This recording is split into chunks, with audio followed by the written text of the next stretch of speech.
ప్రభునందు నాకు అత్యంత ప్రియమైనటువంటి వారులారా, మన ప్రభువును రక్షకుడైనటువంటి యేసుక్రీస్తు వారి యొక్క శుభనామములు మీ అందరికీ నా హృదయపూర్వకమైన శుభములు వందనములు తెలియజేస్తున్నాను. ఉదయకాల సమయంలో దేవుని వాక్యాన్ని ధ్యానం చేసుకుందాం. ఈరోజు వాక్య ధ్యానము కొరకు మనం తీసుకున్నటువంటి లేఖన భాగము ఎఫెసీయులకు రాసిన పత్రిక 5వ అధ్యాయము 15వ వచనం నుండి కొన్ని వచనాలు చదువుకుందాం. దినములు చెడ్డవి గనుక మీరు సమయమును పోనీయక సద్వినియోగం చేసుకొనుచు అజ్ఞానుల వలె కాక జ్ఞానుల వలె నడుచుకున్నట్లు జాగ్రత్తగా చూచుకొనుడి. ఇందు నిమిత్తము మీరు అవివేకులు కాక ప్రభు యొక్క చిత్తమేమిటో గ్రహించుకొనుడి.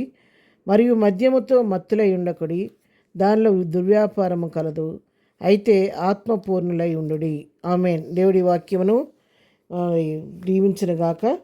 మరి ఈ వాక్య భాగాన్ని మనం గమనించినట్లయితే మరి అపోస్తలుడైన పౌలు ఎఫెసీ సంఘాన్ని హెచ్చరిస్తూ ఉన్నారు. దినములు చెడ్డవి కాబట్టి మీరేం చేయాలంటే సమయం విషయంలో జాగ్రత్తగా ఉండి సమయాన్ని పోనివద్దు, సమయాన్ని సద్వినియోగం చేసుకోండి. అజ్ఞానుల వలె ఉండొద్దు, జ్ఞానం కలిగి మెళుకు కలిగి ఉండండి. మరి జ్ఞానుల వలె చాలా జాగ్రత్తగా జ్ఞానుల వలె నడుచుకొని జాగ్రత్తగా ఉండండి మీరని చెప్పని అపోస్తలుడైన పౌలు ఎఫెసీ సంఘాన్ని హెచ్చరిస్తూ ఉన్నాడు. ఇంకా ఏం చేయమంటున్నాడంటే మరి అవివేకులుగా ఉండొద్దు, దేవుని రాకడ సమీపంగా ఉంది, చాలా అతి సమీపంలో ప్రభు రాకడ ఉంది కాబట్టి సమయాన్ని సద్వినియోగం చేసుకుంటూ మీరు జాగ్రత్తగా జ్ఞానుల వలె నడుచుకుంటూ అవివేకులుగా ఉండవద్దు. ప్రభు యొక్క చిత్తమేమిటో గ్రహించుకోండి. మీ విషయంలో, మీ జీవితంలో, మీ పట్ల దేవుని యొక్క చిత్తమేమిటో గ్రహించుకొని దాని ప్రకారం ఈ లోకంలో జీవించండి. అంతేకాదు మద్యంతో మత్తులై ఉండొద్దు, దానిలో దుర్వ్యాపారం ఉంది కాబట్టి మత్తులై ఉండొద్దు, మద్యానికి బానిసలు కావద్దు అని ప్రేమతో హెచ్చరిస్తున్నాడు. అయితే ఆత్మపూర్ణులై ఉండండి అని చెప్పని ఎఫెసీ సంఘాన్ని హెచ్చరిస్తున్నాడు. ఇంకా ఏం చేయమంటున్నాడంటే ఒకరినొకడు కీర్తనలతోనూ సంగీతములతోనూ ఆత్మ సంబంధమైన పాటలతోనూ ఒకరినొకరు హెచ్చరించుకోండి. హృదయంలో ప్రభువును గురించి పాడండి, కీర్తించండి. మరి ఎప్పుడు కూడా ప్రభువుని గురించి ధ్యానం చేయండి. మరి సమస్తమును గురించి తండ్రి అయిన దేవునికి పొందుకున్న ప్రతి ఈవుని బట్టి కృతజ్ఞతాస్తులు చెల్లించండి. క్రీస్తునందలి భయముతో నడుచుకొని మీరు ఒకరినొకరు లోబడి ఉండండి. నేను గొప్ప అని హెచ్చించుకోవద్దు. విధేయులై ఒకరికొకరు లోబడి ఉండి సహోదర ప్రేమ కలిగి ఉండి క్రీస్తుని స్తుతిస్తూ దేవుని నామాన్ని మహింపరుస్తూ మీ హృదయాలలో ప్రభువుని గురించి పాడుచు కీర్తించుచు ఆత్మ సంబంధమైన పద్యాలతో పాటలతో మీరు ఒకరినొకరు ప్రోత్సహించుకోండి, హెచ్చరించుకోండి. ఆత్మపూర్ణులుగా ఉండి ప్రభు రాకడ కొరకు సిద్ధముగా ఉండండి అని చెప్పని ఇక్కడ మరి దేవుని వాక్యం సెలవిస్తూ ఉందన్నమాట.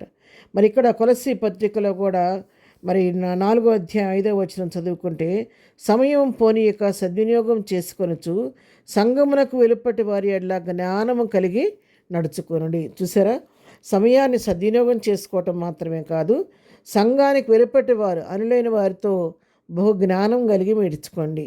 ఎందుకంటే ఎక్కడ మీ నోటి మాటలు చిక్కుబడే విధంగా మాట్లాడకుండా మరి పాముల వలె మరి వివేకం కలిగి జీవించండి. మరి పావురముల వలె నిష్కళంకులుగా ఉండండి అని చెప్పని దేవుని వాక్యం హెచ్చరిస్తూ ఉంది.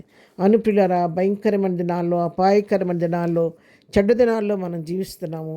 ఇప్పుడు ఇంత స్వేచ్ఛగా ప్రభు వాక్యాన్ని మాత్రం మనం ధ్యానించగలుగుతున్నాం. కానీ ముందు ఇటువంటి అవకాశం కూడా మనకు దొరకదో దేవుని వాక్యాన్ని చదువుకోవడానికి, ధ్యానించడానికి, దేవుని సన్నిధికి వెళ్ళడానికి ఇప్పటికే ఎన్నో ఇబ్బందులు పడుతున్నారు కొన్ని ప్రాంతాల్లో. మనకు కూడా ముందు ఇలాంటి స్వేచ్ఛ దొరుకుద్దో లేదో కాబట్టి ఈ దినాలు చెడ్డగున్నాయి కాబట్టి సమయం ఉండంగానే దాన్ని సద్వినియోగం చేసుకొని వాక్యాన్ని చదివి జీర్ణించుకొని మన హృదయంలో నింపుకుంటే మనం ప్రభు చిత్త ప్రకారం ముందుకు సాగటానికి అవకాశం కలుగుద్దనమాట. అందుకే ఆమోస్ గ్రంథంలో ఒక మాట రాయబడి 8వ అధ్యాయం 11వ వచనంలో, రాబో దినములందు దేశంలో నేను క్షామం పుట్టింతును, అది అన్నపానములు లేకపోవటం చేత కలుగు క్షామము కాక యెహోవా మాట వినకపోవటం వలన కలుగు క్షామంగా ఉండను, ఇదే యెహోవా. కాబట్టి జనులు యెహోవా మాట వెదుకుటకే ఈ సముద్రం నుండి ఆ సముద్రం వరకు, ఉత్తర దిక్కు తూర్పు దిక్కు వరకు సంచరించరు కానీ వారికి దొరకదు. ఇప్పుడు సమయాన్ని దుర్వినియోగం చేసుకుంటే ముందు దేవుని మాట కొరకు, దేవుని వాక్యం కొరకు ఈ సముద్రం నుంచి ఆ సముద్రానికి, ఈ దిక్కు నుండి ఆ దిక్కుకి ఎంత వెతికినా కూడా, ఎంత సంచరించినా దొరకదు అని వాక్యం సెలవిస్తుంది. కాబట్టి సమయం ఉండగానే సద్వినియోగం చేసుకొని దేవుని వాక్యంతో మన హృదయాన్ని నింపుకొని వాక్య ప్రకారం ముందుకు సాగిపోదాం. ప్రార్థన. ప్రేమ కలిగిన తండ్రి, పరిశుద్ధురాన్ని కొందనాలు.